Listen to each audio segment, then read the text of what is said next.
Hi, everyone. Welcome. It's so good to be with you here today. It sounds like you've had a terrific day at the Rural Assembly. So hopefully will be a nice sort of finish to the day. Yeah, I just wanted to, get real for a second here and just share that, I know the verdict is about to come down any minute now on the Derek Chauvin trial. And I think there's a lot of feelings around it, legitimately so. So if you feel like you can't finish this session with us, that's fine. Or if you feel like you just want to listen and turn off the camera, that's fine. We're not going to be offended. Um, and we're going to keep it together and we're going to push through our presentation for you guys because we really are excited to be here and we want to share some of the work that we're doing with you. So always take care of yourself first. So I'm going to go ahead and introduce myself and my fellow panelists and give you a little bit of sense of what we're going to do here today. Um, my name is Wendy Felice, and I direct a program called the Center for Inclusion and Belonging, which is in Washington, D.C. I am joined and will be co-presenting with my colleague, Mohammed Naeem, who's the Senior Manager for Strategy and Partnerships at the Center for Inclusion and Belonging. We're also really excited to be joined by some of our partners working in a rural community to advance the mission of our campaign that we're going to talk to you about today. And that's Mike Newman and Kara Gabre. They are both with a project called RAISE in Knoll, Missouri. Mike is the executive director and he oversees the organization's programs and finances, and he also teaches English as a second language. And Kara is a program director at RAISE. She also teaches English as a second language, and she's an awesome community organizer. So we are going to share a campaign that we have underway called Belonging Begins With Us. And I'm going to open up a PowerPoint presentation where we're going to give you a look under the hood, so to speak. We're going to share the goal of our campaign, the research behind our campaign, and sort of the creative strategy. And then we're going to turn to Mike and Kara to talk about their work in one rural community to build bridges, particularly across newcomer communities and longstanding residents. That is very much in line with the spirit of the campaign that we're working on. So I'm going to share my screen and I'm going to do it this way so that I can toggle between a couple of things. So we want this to be conversational. So if you guys have questions, don't feel like you can't chime in. Especially if we're on a particular slide and you really have a question you'd like us to answer, we're more than happy to slow down or talk about that. And then we're also, once we get to the end of our presentations, we're going to leave plenty of time for discussion because we want to make sure we have some time to chew on all of this with you. So just to kick us off, the campaign that we're going to share with you today is called Belonging Begins With Us. This is a campaign that we've launched with the Ad Council. Some of you might be familiar with the Ad Council. You might know them for the Smokey the Bear campaigns or like texting and driving campaigns, or they're doing a lot on vaccines. They've been around since the 1940s. They actually came out of World War II. They were formed by the US government and they were once called the War Council. And then they spun off into their own nonprofit. And they've been working on public service and public health campaigns for 80 plus years. And we came to them a few years ago and said, we'd like to do something on immigration. But what we're hoping to do is not make this a policy or a political campaign, but really one about neighbors and really one about how we treat each other. And how can we kind of bring this back to a human level and get it out of the political battle that it's become over so many years. So we'll kind of walk you through a little bit how we landed on Belonging Begins With Us and how we came to launch this campaign with the Ad Council, which we call our air game. And then we'll talk a little bit about our ground game.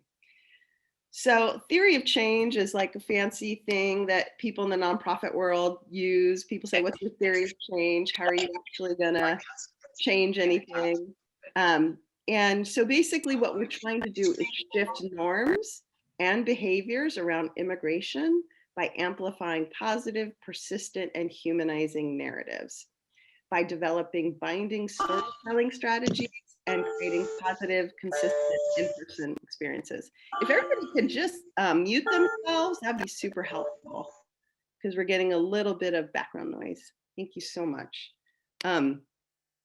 Okay, so the air game for this campaign is, basically the media campaign. So it's a big campaign that we hope you will see on the television, you will hear on the radio, you will see digital ads, you'll see it in bus stops and on the sides of buses and on billboards. But ultimately, what we're trying to do is send out this really positive message around inclusion and belonging, particularly for immigrants, and slowly over time change American attitudes and behaviors towards immigrants and refugees in their community. Now, when you launch a campaign, you need to know who you're targeting, right? You don't really want to target everyone because lots of Americans have very different feelings, and there's sort of a spectrum of feelings and beliefs around immigration. And so we did some research to really understand, what were the nuances, what were the third rails or the difficult parts about talking about immigrants, and how do we really think about people in the middle who are movable. And I'll explain more what we mean. So what we did was we basically did this research with our partners where we segmented the American public by their mindset on immigration. So this is pretty standard in the advertising world. What they'll do is, whether you're selling toothpaste or whether you're trying to change people's attitude on an important public issue, you need to understand people's starting point. Where are they at? How are they feeling about this issue? And so when we did that on immigration, we actually found that we had a very supportive group and we had a very unsupportive group, but between them, they only represented about 27% of the population. I'm adding up super supportive Susan and conservative Carl here. So what that means is it leaves about 75% of the public in this sort of middle area. And so we were really intrigued by people who were kind of in the middle somewhere on the issue of immigration. And we wanted to figure out, what did they need to hear? How could we connect with them to make them feel more open and willing to connect to their neighbors who were born in other countries? So we really honed in on two segments, the open-minded Olivia segment, and particularly the vigilant Vinny and Vicky. And I'll tell you a little bit more about them. So we call open-minded Olivia a potential helper. So she's someone who's kind of progressive on immigration, but she doesn't do much about it, like her values are in the right place. And then a very conflicted skeptic, which is a group of people who feel really kind of ambivalent or concerned about immigration and what it actually means to them. And so let me show you a little bit more about them. So vigilant Vinny and Vicky, this might freak you out because we get into some pretty big detail, but it's just true that advertisers know everything about us. But we learned a lot about Vinny and Vicky. We learned that that they're ambivalent on the topic of immigration because they kind of see it as if it's costing them something, like in an unfair way. And so they really are susceptible to messages that come out of wherever, whether it's the government or whether it's friends and family, where they say, I'm not sure immigration is such a good thing for our country. They have concerns around not having enough. They see the economy, the world as a pie. Resources are finite, and if immigrants get something, somehow they don't. Maybe their family doesn't. It was a day and a half, like a day and a half, I think. Please be sure to mute yourself just so we don't get any feedback during the presentation. Thank you. So Vinny and Vicky, we also know they're around, they're predominantly ages 25 to 44. They're pretty evenly split male, female. They over-index as being white, but they could also be African-American or Hispanic, etc. They're definitely working class folks. They're less likely to have a college degree. They're more likely to be kind of working class folks. And so by kind of learning all of this about our target audience, it's helped us think a lot about what is the message and how do we reach them in community. We also learned that they don't necessarily have a strong political affiliation. They could be Democrats or Republicans or independents. So it's really not a political ideology that's driving them, but they report high rates of religiosity, meaning they go to church and they tend to be a member of some form of the Christian faith. So all of this really helps us think about how do we connect to them? How do we talk to them through these values that are of hard work, authenticity, and helpfulness? These are their top values. We know that they're trusted messengers are their own family, friends, and their faith leader. So all of this information are just clues for us about how do we reach this conflicted group of Americans and help move them towards being more welcoming and inclusive of immigrants. Um, so open-minded Olivia, I won't spend too much time on her, but I always joke that she's the girl that left her small town and went to some liberal arts college somewhere and then got like really open-minded about things because she met so many new and different people and then came back to her small town and said, why is everybody so close-minded here? And so our goal with Olivia is really to sort of support her as she kind of brings her open-mindedness back to her own family. Yeah, and so she's kind of a unique part. So when we were doing this research and trying to figure out how to talk about an issue like immigration and belonging, what we learned is that arguments based in shared morality, faith, and other values like the golden rule, things like that, we're going to go further with them than talking about just immigrants and their well-being or talking about politics or making them feel guilty or manipulated. Like we were really testing to figure out what works and what doesn't. And that they also needed relatable relationships for understanding how they're like immigrants, right? That immigrants aren't that different from you. We're all parents, we're all working hard, you know, we all have things in common. And it's like, really, how do we activate these common identities that we share rather than focusing all the time on the things that make us different? And you'll see that theme throughout the campaign. And then we actually tested like what they're called strategic territories, but we basically tested like ways to talk about immigration that that this target audience felt more comfortable with. And what they really liked was when we talked to them about the feeling of belonging and that we've all been an outsider at some point in our lives and nobody wants to feel that way. And you certainly don't want anybody else to feel that way. And then we talked to them about neighbors. And you know what? Politics are one thing, but how we treat each other as neighbors, that's another thing, right? That we have control over and we can fight about politics, but ultimately I'm going to treat my neighbors nice. I want my neighbors to treat me nicely and with respect. And when we got to that level, that target audience was like, of course, absolutely full on. And the politics kind of melt away when we start talking about them, about fellow human beings. So this is really about, we just know this takes time. We know we can't solve the division in this country overnight. We know we can't solve tensions or fears between immigrants and non-immigrants overnight. We know that this is going to take some time. We also know that this target audience, Vinny and Vicky, that they're struggling too, right? In many ways across this country, they're struggling too. And it doesn't help to not connect to their struggle, right? To ignore their struggle or make them feel as if, they're being bad people because they're not being more welcoming. Like that's not the best way in. So we wanted to find emotional ways to connect people and really, again, focus on that feeling of belonging, right? Because we've all felt left out and nobody wants to feel that way. Okay, now I'm going to hand it over to Mohammed, who can share with you guys, with all of that stuff we learned about Vinny and Vicky and all of that message testing we did, how did we come to this creative and communication strategy?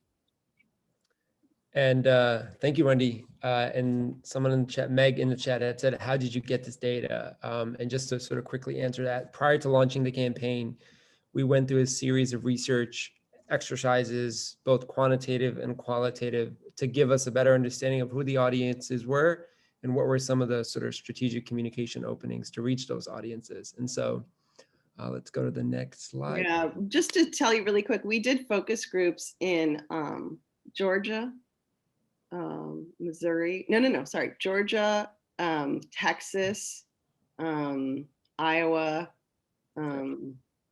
I can't remember the other. We did focus groups and then we followed it up with a national, like a quantitative survey that was run, and it was a nationally representative sample. So there, we've got more detail. If anybody really wants to dig into the research, we'll give you tons of it. Yeah. Okay, sorry, Mohammed, go ahead. And so the research, it's actually a great opening. So the research led us to this important and powerful insight is that everyone knows the pain of feeling out of place and can relate to that experience in others. And so ultimately our creative team at large and the team at the Ad Council effectively built that insight into a creative strategy that was, in order for us to get the message that we wanted to get across, we needed to transform the negative universal feeling of not belonging into a positive emotional vehicle that encourages people to open their emotions and build empathy for immigrants.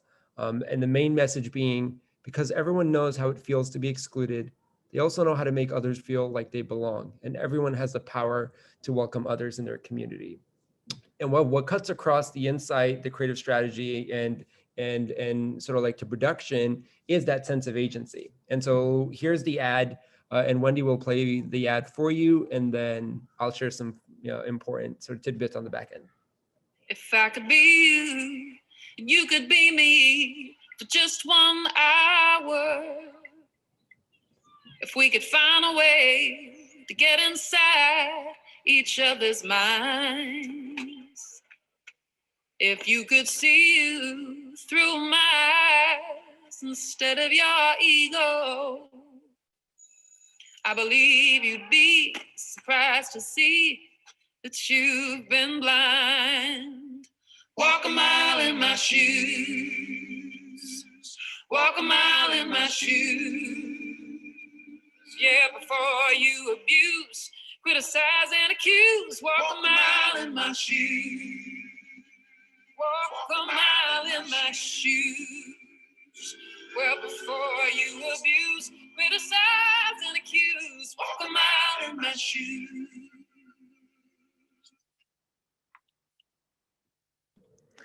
So this ad is a 60-second version.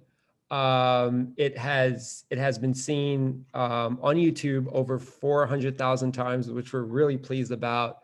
What we've also been very heartened by the amount of donated media in the amount of $15 million all across this country, which is just fantastic. A few things. The song was originally written by Joe South, and then a rendition done by a wonderful band called Lake Street Dive. The mechanics of the ad are specific in that the vignettes position the audience as a protagonist, and it also shows stories of individuals being left out in relevant settings, which was extremely important to us as part of the creative strategy. We use guilt and agency as the formula, a little bit of guilt and then a little bit of agency to really get the message across around both exclusion and belonging. And at the very end, we cut back to the pro-social wave by the little girl, which is a really powerful ending like to the ad itself. So we have billboards, as Wendy had mentioned previously. We have billboards that have gone up all across this country in both small towns, big towns, sort of towns in between and cities. Some Salt Lake City, Colorado Springs, the Akron area of Ohio, Green Bay, Appleton, Great Falls, Pittsburgh. There's just a running list like where we have billboards across the country. What we also have are digital assets. They've been placed across social media. Oh, here's a billboard from Sacramento, which is fantastic. Our partners at the Ad Council sent this over to us. So if you're in Sacramento and coming down that highway, which I don't know what it is, but it's there. Here are some bus shelters, like there are bus shelters. So bus shelters, billboards, and the like are what we would call out-of-home placements. And so these are ads that you'll see all over the country. Like these are digital assets that both like the Ad Council as well as our partner organizations have distributed across social media platforms, Facebook, Twitter, Instagram, etc. We also have a website, or a beautiful website that does two things. One, as part of the campaign, we curated a list of about 40 stories that features belongings and objects that represent moments when people who once felt like they didn't belong were welcomed into an activity, a community, and a club. Effectively, a belonging that provides a sense of belonging. And like we worked with partners across the country to secure these stories. They're really powerful. I highly encourage you to read them at belongingbeginswithus.org. They also include an auditory component where the folks who submitted stories themselves do a voiceover of their story copy. So it's really powerful. Additionally, we've provided some CTAs, and these are actions that individuals can take, from listening to a sermon about belonging to a reading list about books about belonging, etc. And we're anticipating to both grow the story curation and collection as well as the CTAs on the website.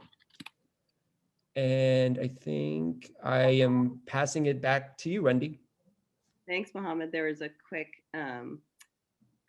question. Are all the placements for the Ad Council, or are you doing a separate paid buy? That's a great question. So far, so the Ad Council model is free and donated media. So all the media we've gotten to date has been completely free. And in 3 months, we've gotten $15 million in free and donated media.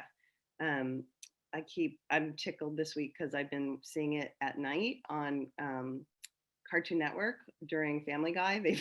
I like Family Guy. They've been running the ads. So it's all donated media, and you can sometimes place media and pay for that, but we're really leaning on the free and donated space at this point.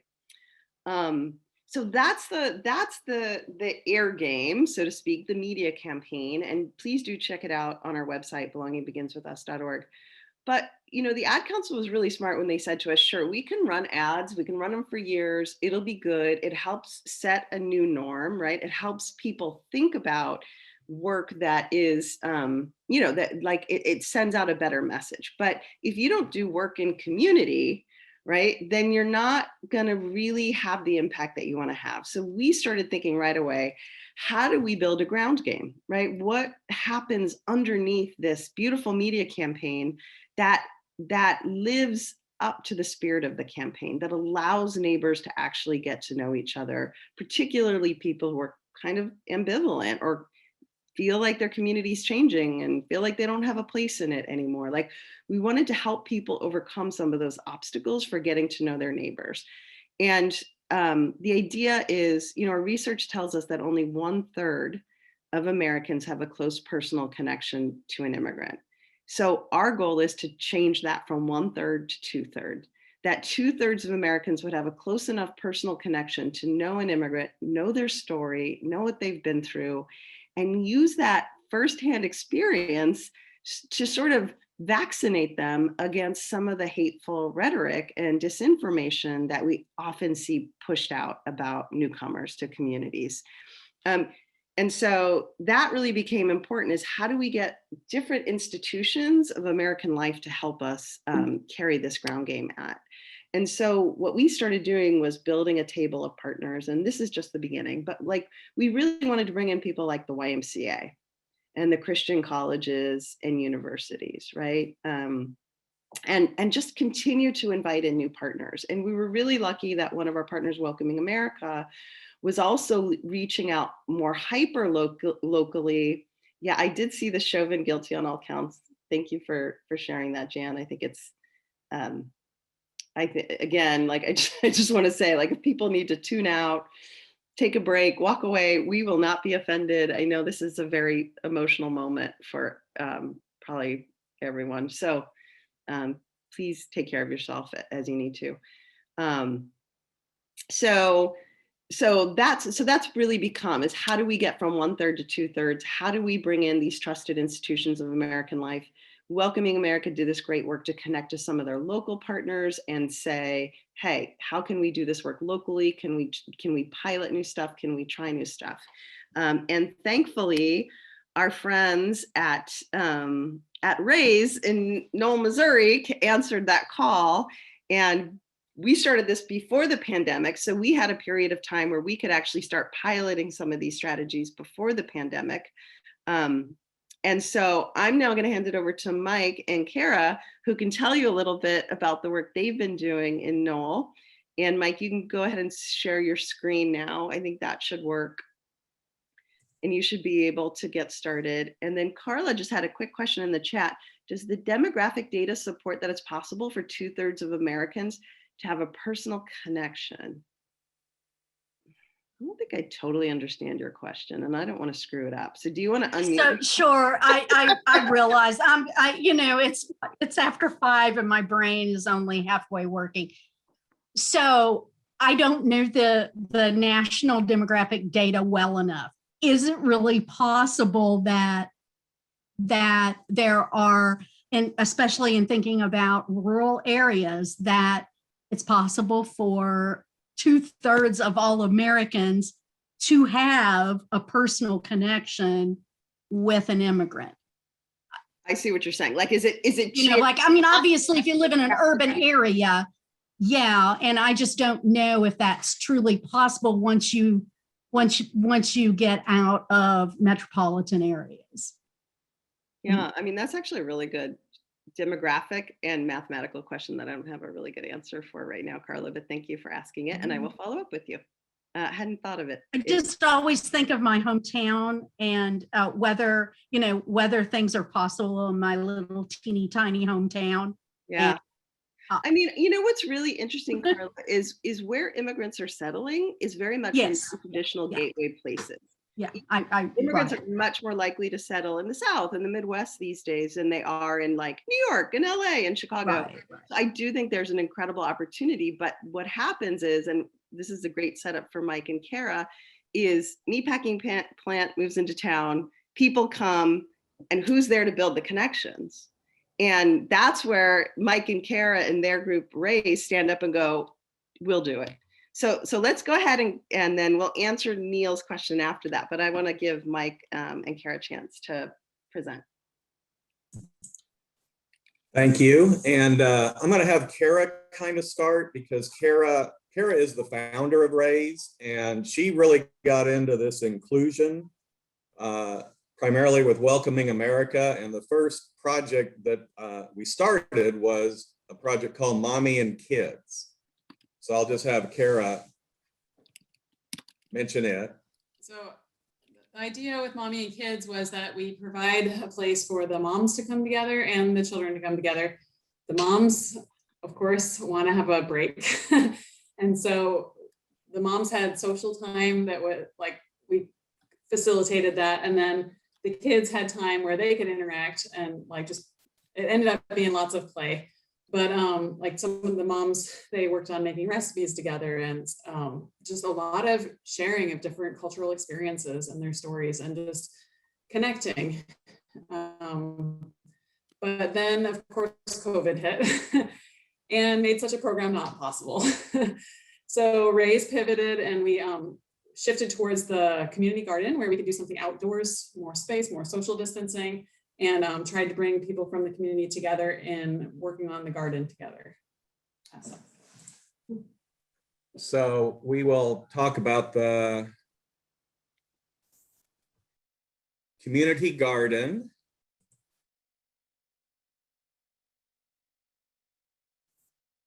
So everybody able to see the state of Missouri here? So we actually live in Jasper County, but McDonald County is the furthest southwest corner of Missouri.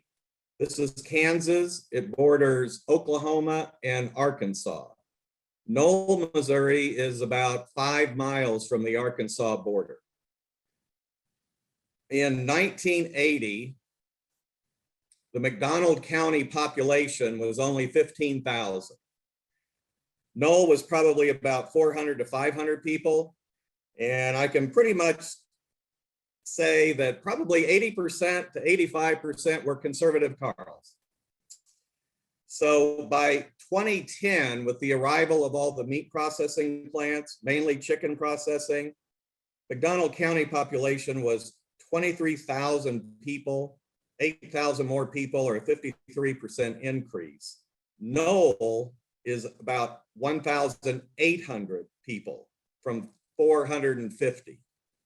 So it almost tripled the population. Virtually all of the increase was from limited English-speaking refugees and immigrants.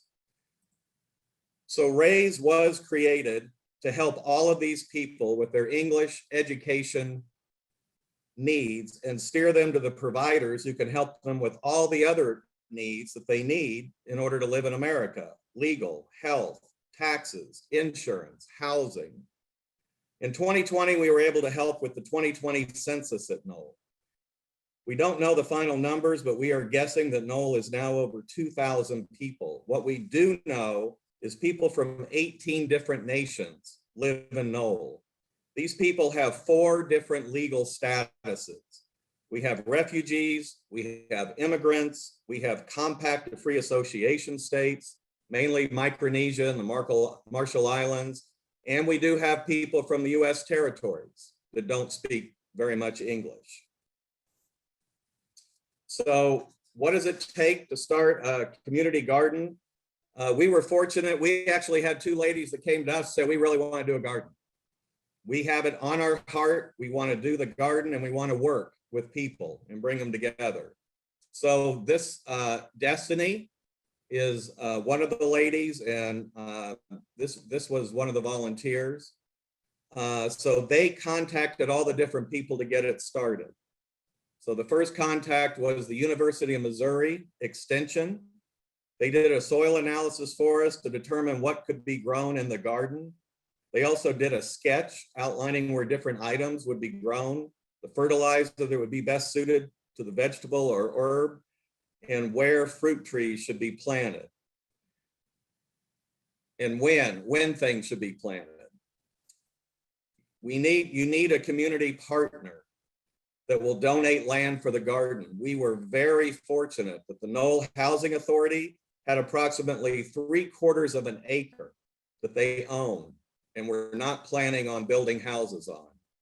This land was directly across from their largest neighborhood of homes. In Knoll, the Housing Authority rents 100 houses, 40% are occupied by refugees and immigrants, 60% are income-based rentals. This includes many seniors. We needed local help to get things going. A man brought his tractor to push down trees and prepare the ground for future rows. A business donated straw to lay over the seeds. A local church came and chainsawed the trees and helped burn the smaller branches and limbs to clear the land. A local artist gave us an extremely discounted price for a raised community garden sign. We needed funding. So Welcoming America helped funded us and gave us $15,000 to get the garden started. This was for all the tools, the plants, the trees, and primarily used for labor. So we had people that we would pay part-time to go and head up the garden, work the garden, work with the volunteers, get the volunteers, and really kind of manage the garden from the beginning, which started about February. And we closed it down in October. You have to have a way to recruit volunteers. So we meet many limited English speaking groups through the Crowder College English as a Second Language classes. Most of our volunteers came from those relationships. The Housing Authority got the word out as well as so many people being able to see the garden. The remaining volunteers were people that lived in the community across the street. So newspaper articles were written. We even had a TV article. This lady actually filmed and then had it on a local news channel. And that was great, but really the main way to get volunteers was through relationships with Crowder College teachers and the Housing Authority. So what happened once the ground was prepared? The ladies developed a schedule and one of them covered the hours that were scheduled. They ended up with twice a day some days and once a day the other days. The biggest day of volunteers showing up was Sunday afternoon. We ended up having volunteers from 5 different nations that helped throughout the summer. We also ended up having a doctor who currently lives in Tennessee, but he is retiring and he wants to move to Knoll and actually wants to have an apple tree farm. And he was very helpful in helping us with all the different fruit trees when we were ready to do that in September. So we had 2 large events at the garden. The first was a cookout where we actually went and harvested, the vegetables. Okra was a big thing. And when we prepared it and cooked it on site using a charcoal grill, these folks were preparing a Mexican meal and This fellow was from Sudan and he loved okra, and he came in and made one of his favorite recipes with the okra that we were growing. So we just had a little charcoal grill there on site. Then we had a tree planting day. So the doctor made homemade apple butter on site and then organized planting fruit trees. Kids actually dug the holes and planted the trees with the help of his local church.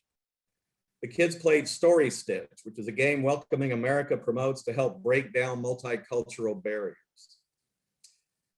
Produce and herbs that were grown was taken by the volunteers for personal use, given to neighbors they knew were in need. Remaining harvests were donated to a food bank that was operated by a local church. So the lessons learned for 2021, we are installing a raised garden bed to make it easier for wheelchair and senior participation. We'll be building that probably in the next 2 weeks. We need to actively seek more volunteers for more communities. The different nations, we would love to see 10+ nations and 50+ volunteers. We ended up with about 5 nations and 15 to 20 volunteers. We would like to go with church congregations. In particular, there's 3 local churches within 1 mile of the garden, and try to get those Knoll natives to come in and work with everybody. Then there's many seniors that live mainly directly across in these houses across the street from the garden. There's a very big neighborhood of houses that's operated by the Housing Authority. What we need to do is organize these volunteers into multicultural, multinational teams and assign them times to come together to work on the garden, when our paid staff will be at the garden to give direction. We are having our community garden kickoff on May 2nd, which happens to be the day of the citywide yard sale. So we're hoping that we'll get a lot of eyes and a lot of activity coming by and what is going on? And so that's kind of where we were. That's where we're headed. You know, in hindsight, it was very successful considering it was COVID. And we always want more, and we are looking for more in 2021. So Wendy? Are you sending everyone apple butter? Well, we'd have to make it again. We might just do that. That's excellent. With apples from our apple trees. That's beautiful, Mike and Kara. Thank you so much. So now we want to open it up. You guys are asking already such good questions, and now we'd love to just open it up and chat with you all. You can either shoot it, you know, a question in the chat, or you can just unmute yourself. I'll start really quick with Erica has a question for you, Mike and Kara. Is there any sense that the attitudes of non-immigrant participants in RAISE shifted as a result of their involvement? What kind of change did you see in the let's say the Americans? What did you see a shift in their attitudes towards the immigrants after participating in this project? Yeah, I'm thinking the neighbor. Yeah, we had a neighbor right by the garden, and he would come over all the time. Wouldn't necessarily help with the garden, but he was very interested in visiting with the people, meeting the people. He was going to help us do some construction on the garden, but then a personal thing happened. There was some seniors who live across the street, and they were very active. This one guy had a cart, so he would drive over in his cart, and he would get off the cart and garden, and very, very talkative with everybody that was there. I don't know what his outlook was before we met him. And of course, all the natives, you know, that were part of they already had the mindset. So I guess I'm going to say, other than those 2 people, we probably didn't have a lot of unknown native people coming and participating. They already had a heart for inclusion if they were participating. Thanks, Mike. I mean, I think what's important to say is this isn't easy work, and it's not going to change people overnight. This is generational work. this is work that we'll do for the next 20 years.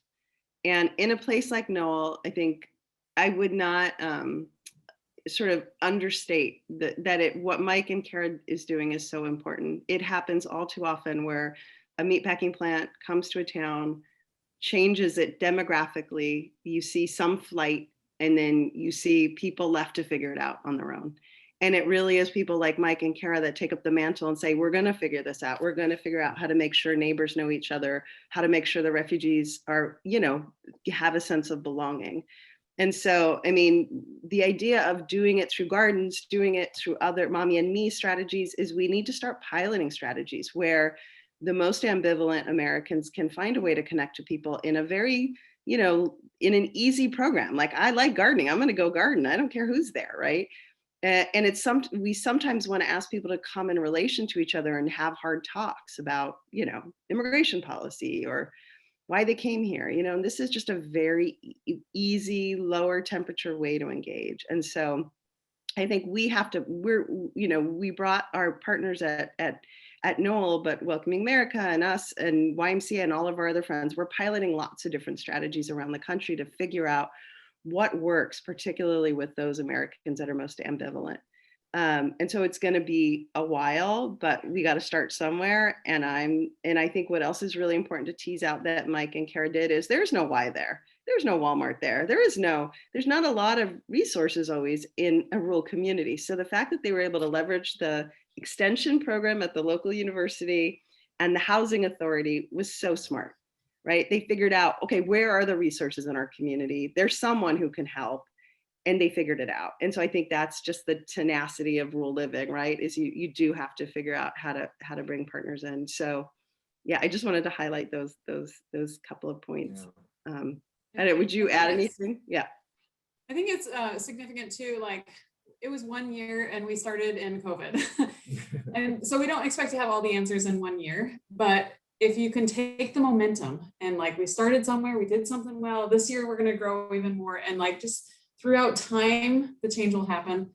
Like we've got some relationships, hopefully it can expand and we get more, a network that keeps growing.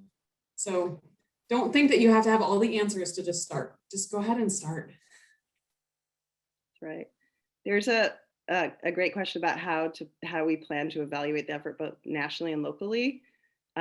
We have a lot of plans for evaluation, and I don't want to overbore everyone, but I will say there's a whole evaluation around the Ad Council campaign that includes surveys and tracking polls and donated media. But the on the ground piece, like how are we having impact, whether it's a community garden or a community beautification project, how do we measure that?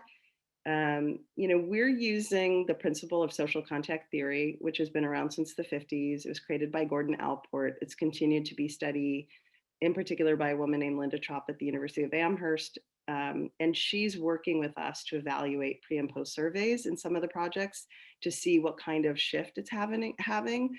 But again, a pre and post of one event is not really change. You want to have a pre and post over a certain period of time to really show, was there an enduring change and shift in hearts and minds? We also have something we're developing with a larger group called the Belonging Barometer that can be a national survey as well as a local evaluation tool. So we have a lot of evaluation measures. No one has evaluated belonging in this country yet. That hasn't been done. So it really is kind of like trying to forge a whole new way of program evaluation, and then generally like, have you shifted the narrative? Have you shifted the culture? These are big questions, but we're definitely working on them. Does anybody want to unmic and talk and ask their question, or do we stick to the chat?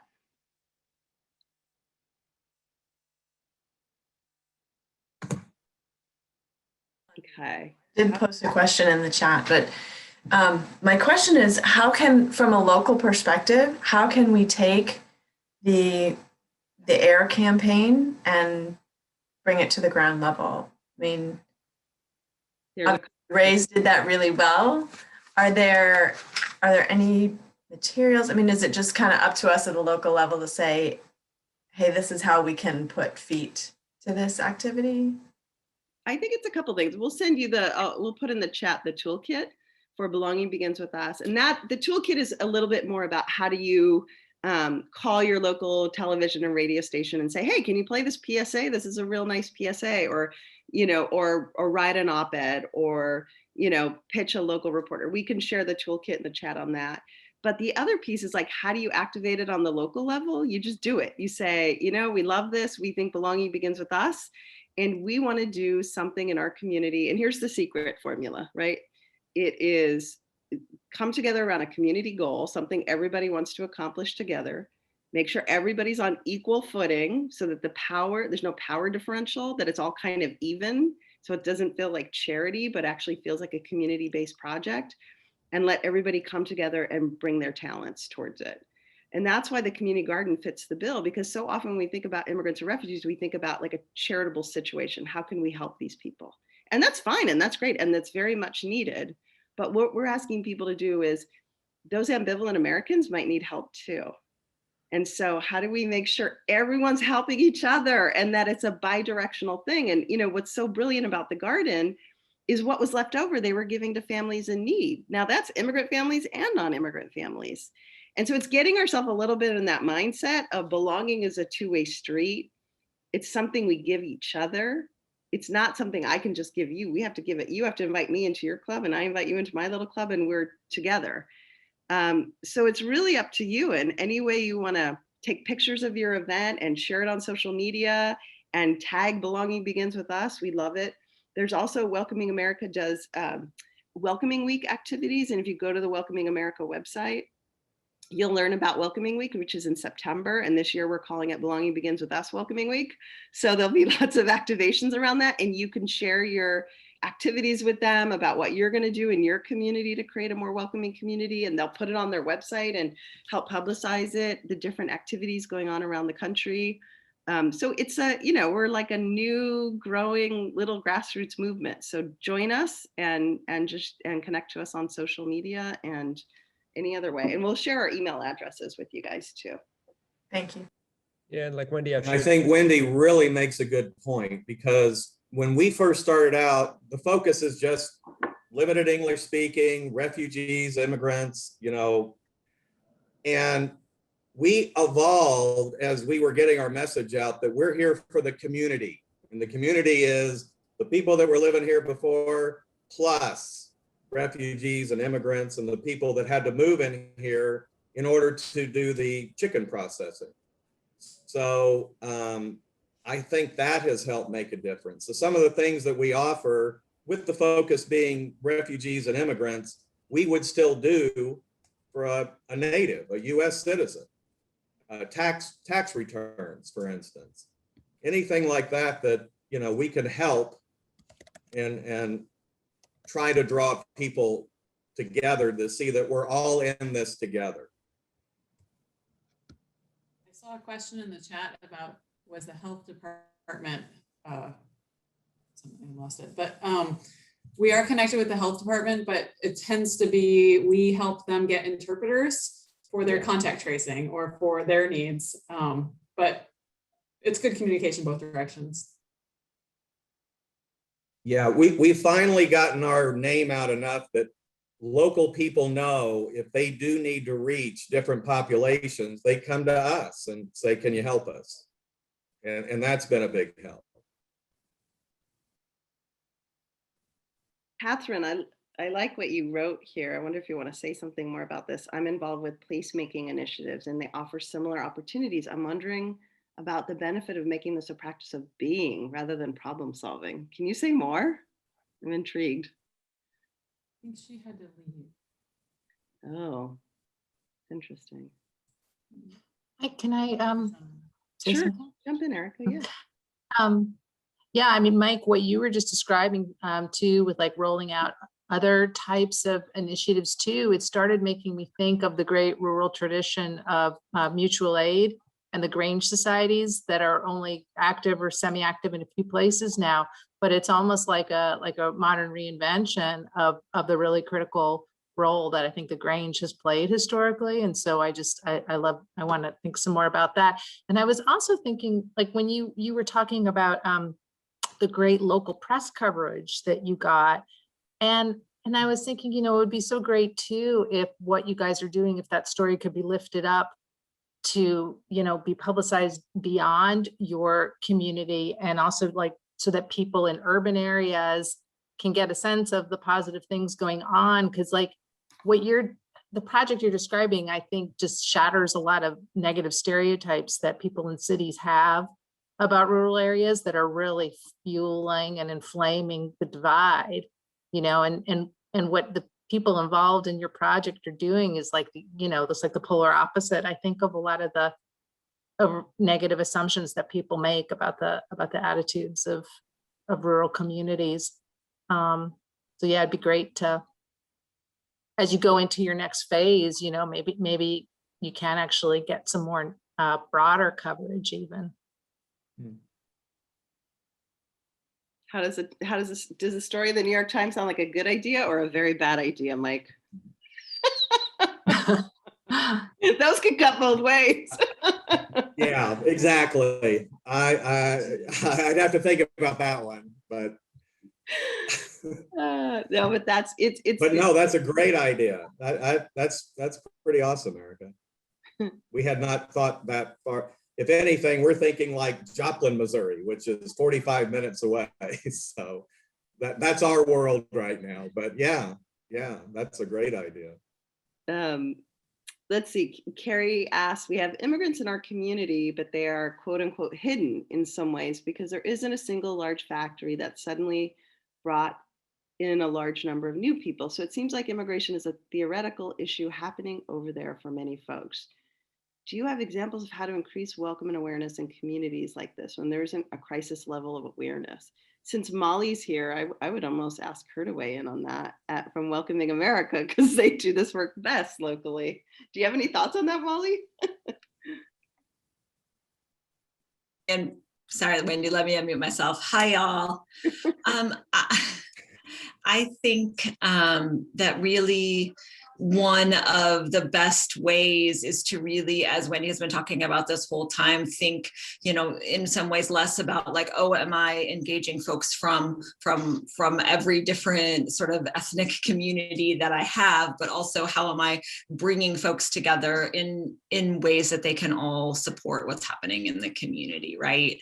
And I think that's really the place where like that personal interaction can happen, and that awareness is increased by having, like, you're working next to someone and you learn about, you know, their favorite food, or, you know, you learn about the differences between folks in doing that kind of activity. And I think we have lots of immigrant serving organizations in our network, and, you know, most of the folks that they're interacting with every day are from newcomer communities. And then they really have to take a step back and think about, how do I continue to engage the broader community? And I think if you're starting this work now, you could sort of flip that on its head, right? And just be like, I'm going to do community engagement, and I'm going to think about engaging all the members of my community in community engagement.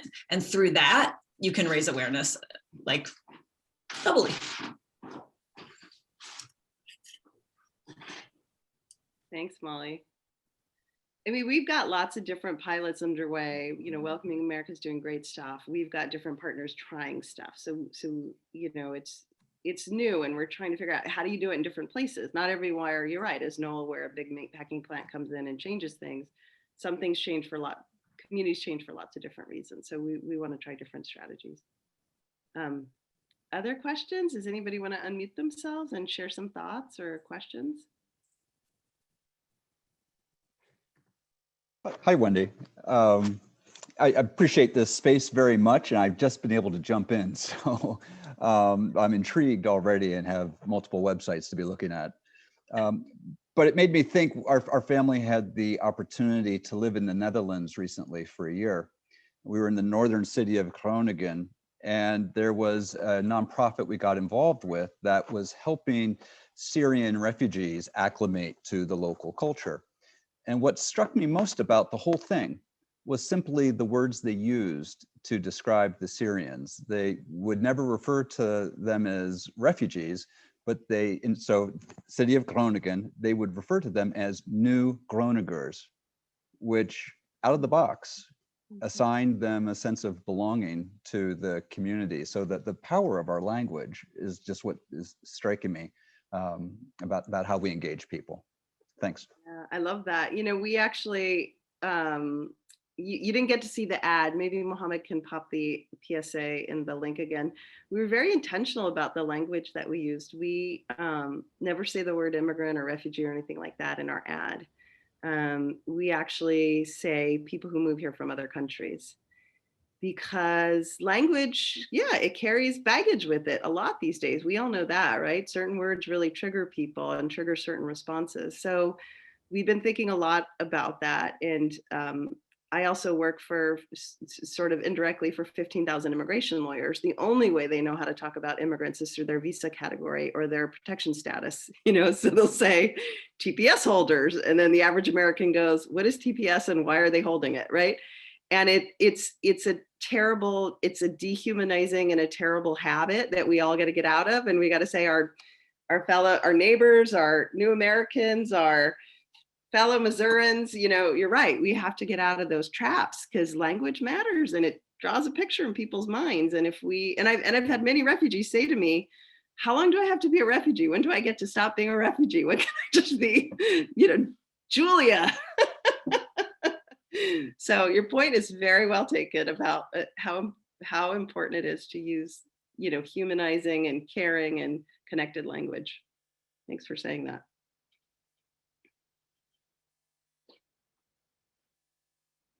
Erica is asking if Welcoming America's program is primarily for communities undergoing demographic change or also for communities that have been diverse for a long time. I would say both, right, Molly? Anyone can join Welcoming America. We're a coalition of the willing. I think, no, I think really, you know, the values of inclusion and belonging, as Wendy has been talking about, are really for everyone. And while some of the tools that Welcoming America has created really are for communities to sort of deal with significant or rapid demographic change, most of the content and things are very applicable to all kinds of communities. And I would say, especially during times like COVID, some of the things that we've been thinking about are like inclusive emergency management. And, you know, some of the things that like cities and or community groups are really trying to prompt better inclusion and belonging across the board. So.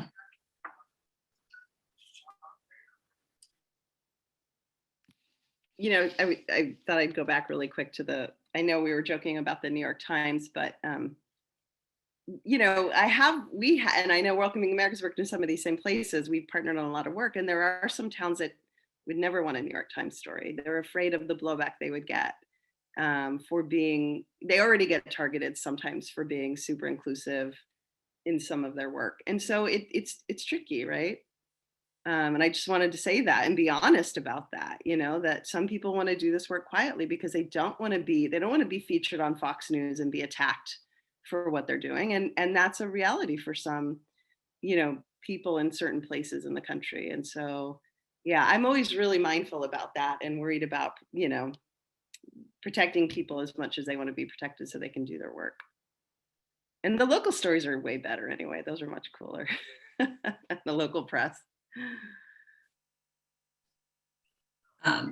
One of the ways that you can learn a little bit more, and there's a pretty good model of the gardens in Knoll, is Welcoming America actually just published a cookbook as part of our work around belonging, and there's a great feature of the folks there too. So I can share that in the chat. It like just went live yesterday, I think. So it's pretty fun.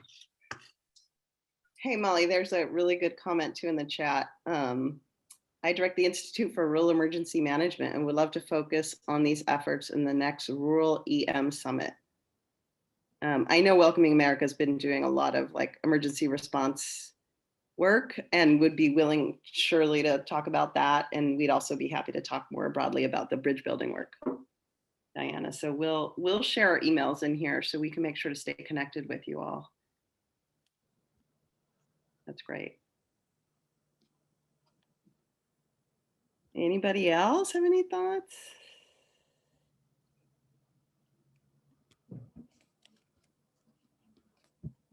Warren, do you want to share more about your comment here? Maybe come off mute. Yeah, and I'll leave it up there instead of showing you my face, but here's what I look like. So you're not missing anything. I was just struck by this, and I found it a number of years ago. And it essentially is meant to represent what someone is missing when they migrate to a new country or when they journey to a different place. And I think the art speaks for itself. I won't harm you by giving you my impression of it, but this work is extraordinary. Thank y'all for sharing. Thank you for sharing that. That's beautiful. Where did you find that? Where's that sculpture at? I found it on the web, Oh, and this particular artist, Bruno Catalano, has a number of different sculptures that have these metal sculptures with pieces of them missing. oh, wow. And the whole series is meant to sort of represent the folks who migrate and travel to other places.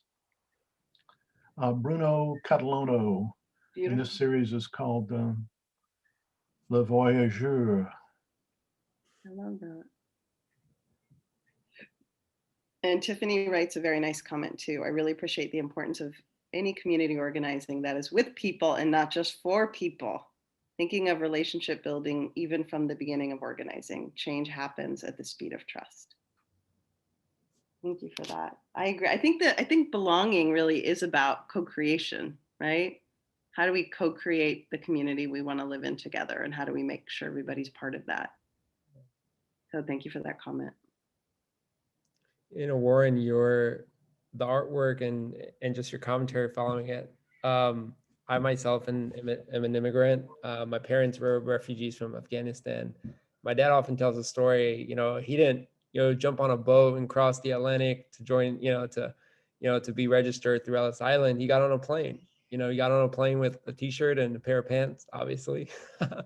and he had a document, and when he came here, he asked for asylum, and that was it. And that was the start.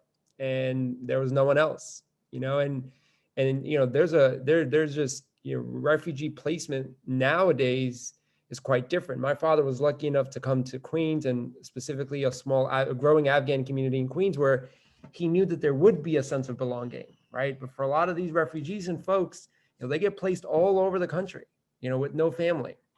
And so it just takes an enormous deal of courage to do what Mike and team is doing out in Nolan, Missouri, and that there are hundreds of examples like that, but those aren't the stories that are told. And so, we hope the campaign could be a sort of a platform to be able to share and tell those stories, but also to invest in those spaces. And so just sort of, thank you for sharing that, Warren. It sort of brought, my own personal history to sort of to light, so.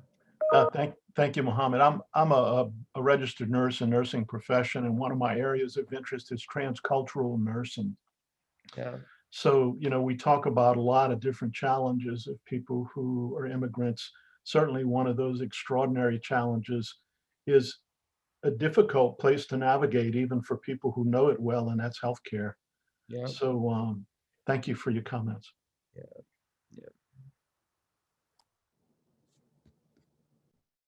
And I put a link, by the way, in chat if anybody wants to have a look at that and some of the other sculptures.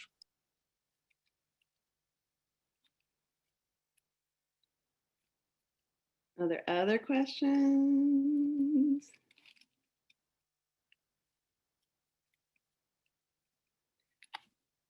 Molly, do you want to sorry to keep calling on you. You didn't know you were our informal partner in this panel. Would you share about would you just say a little bit about Welcoming Week and Welcoming America's efforts there? Yes, thank you. I definitely did not come to take over the panel discussion. Hello, everyone. Welcome. So Welcoming America is, as Wendy mentioned, a national organization that partners across lots of different areas, but we also support a network of about 200 members who are doing work around inclusion and immigrant integration. And one of our sort of flagship series of events every year is called Welcoming Week. And as we've been talking about, this is just a really great time for communities to, you know, celebrate the diversity in a number of different ways, and celebrate all of the culture that comes to their community. So, you know, we have a website that talks all about how to get involved in Welcoming Week. Welcome Week events really range from, you know, a citizenship celebration on the front lawn to a, you know, cake at City Hall to a welcome table cultural festival kind of potluck event to a proclamation or a policy discussion. And so it's really a way for communities to say, like, we want to do something around inclusion. We want to be part of something, a national movement. We want to, like, wear a nice shirt, you know, and celebrate all the ways in which our community really is coming together and is different than, you know, what may be happening on the national level around the very divisive topics of immigration. So again, you can check out the website. We have a toolkit there, lots of ways to get involved. And last year we did almost everything virtually. So there's like a really cool kickoff video that we did that we'll probably do again, but otherwise we are hoping that folks will be able to be back and doing some things in person. So Facebook events, lots of things like that. But this year, hopefully back to potlucks. Exactly. Well, and our 2 events at the garden bookended Welcoming Week. So it was great. Molly, can you share your email address in the chat, just in case anybody wants to follow up and join Welcoming America? Any other questions or comments?